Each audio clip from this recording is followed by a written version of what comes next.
Hello, my name is Laura Freelander and this is video number 3 for assignment 3 in unit EDAE 303, a semi-improvised soundscape.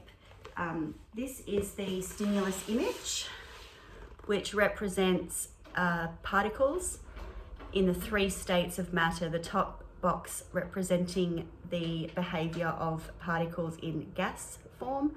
The middle box is the behaviour of particles in liquid form, and the lower box is the behaviour of particles in a solid form of matter.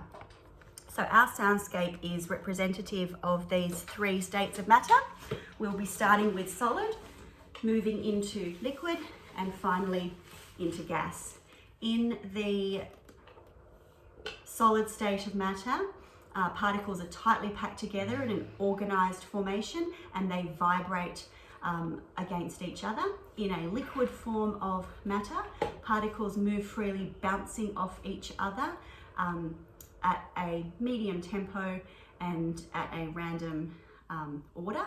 And in the gas state of matter, particles move at a rapid, very frenetic, frantic pace in a very disorganized manner. So I hope you enjoy. Ready?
Thank you very much.